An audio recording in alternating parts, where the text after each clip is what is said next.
படைத்தல் என்றால் என்ன? உயிர் என்றால் என்ன?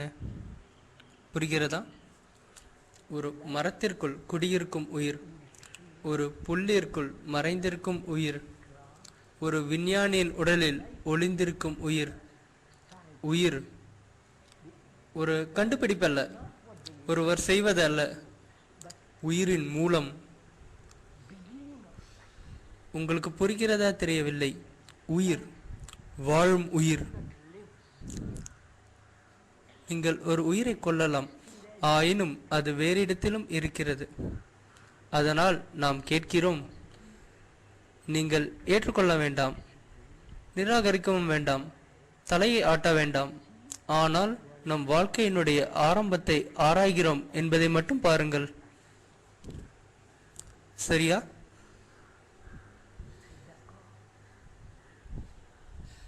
என்னுடன் ஆராய்கிறீர்கள். நாம்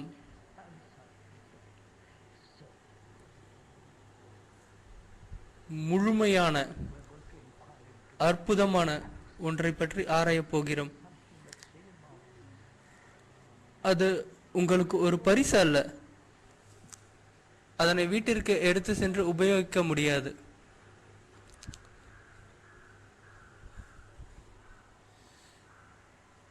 உங்களுக்கு தியானம் என்றால் என்ன?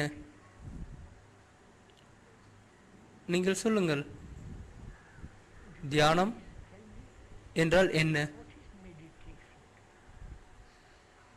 உங்களில் சில பேர் தியானம் செய்கிறீர்கள், சரிதானே? அட கடவுளே, சிலர் தியானிக்கிறீர்கள் இல்லையா? தியானம் என்றால் என்ன? தியானம் என்ற வார்த்தைக்கான அர்த்தத்தை அகராதியில் பார்த்தோமேயானால் கடந்து செல்வது, ஒன்றை குறித்து யோசிப்பது, ஒருநிலைப்படுத்துவது, மனதை ஒருநிலைப்படுத்த கற்றுக்கொள்வது, உங்கள் மனதனை அங்கும் இங்கும் அலையவிடாமல் இருக்கச் செய்வது. இதைத்தானே நீங்கள் தியானம் என்கிறீர்கள்.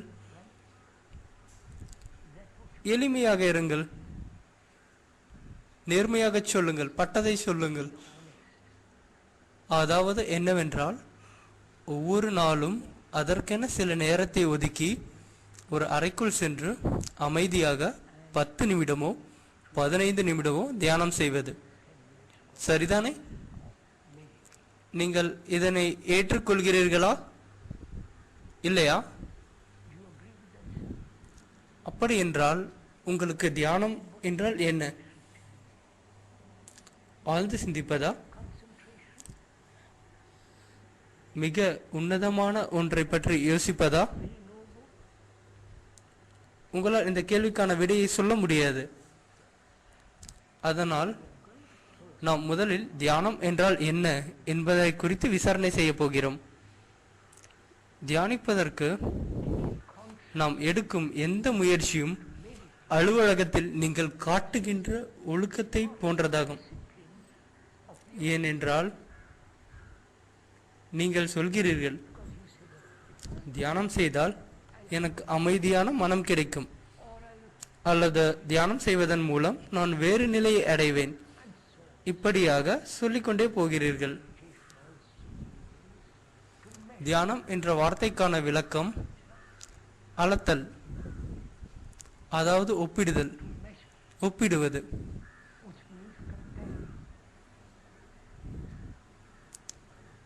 கடவுளே,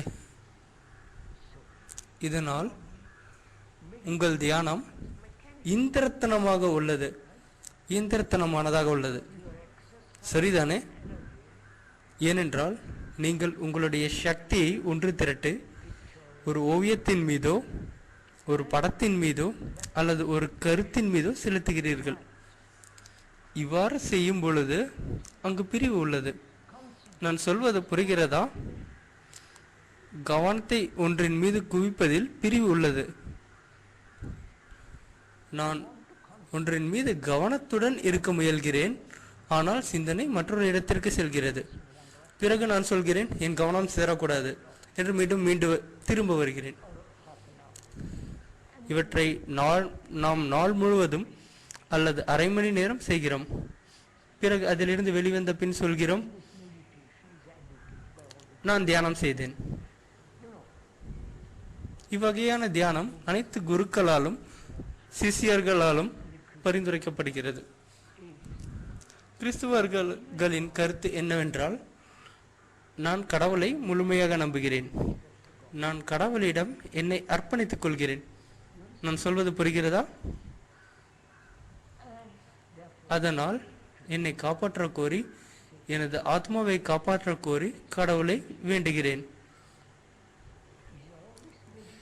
இவைகளெல்லாம் தியானமா? சொல்லுங்கள். எனக்கு தியானம் என்றால் என்னவென்று தெரியாது. குறைந்தபட்சம் எனக்கு இவ்வகையான தியானங்கள் தெரியாது. நீங்கள் எனக்கு சொல்வீர்களா? இவை தியானமா? சொல்லுங்கள்.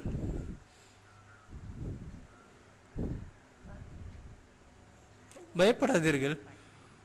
நான் உங்கள் குருவோ எஜமானனோ இல்லை. சொல்லுங்கள், இவை தியானமா? இவையெல்லாம் ஒன்றை அடைவது இல்லையா? நான் அரை மணி நேரம் தியானம் செய்தேன், இப்பொழுது நன்றாக உணர்கிறேன். இவைகளெல்லாம் அல்லாத முற்றிலும் வேறு வகையான தியானம் உள்ளதா? முற்றிலும் வேறு வகையானது. நான் உங்களை கேட்கிறேன்.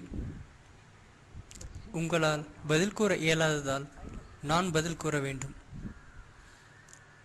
தியானம் என்ற வார்த்தையில், அதாவது அளத்தல், அடைவதை பற்றிய ஒப்பிடுதல் என்று முன் கூறினோம்.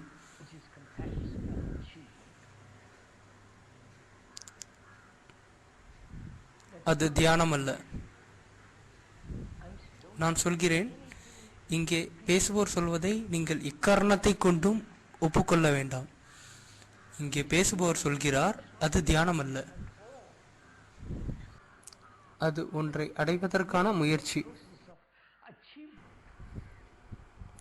உங்களால் ஒரு சமயம் கவனத்தை குவிக்க முடியவில்லை. ஒரு மாதத்திற்கு பின் சொல்கிறீர்கள், நான் அடைந்து விட்டேன். இது ஒரு கிளர்க் ஒரு மேனேஜர் ஆவதற்கு ஒப்பானது.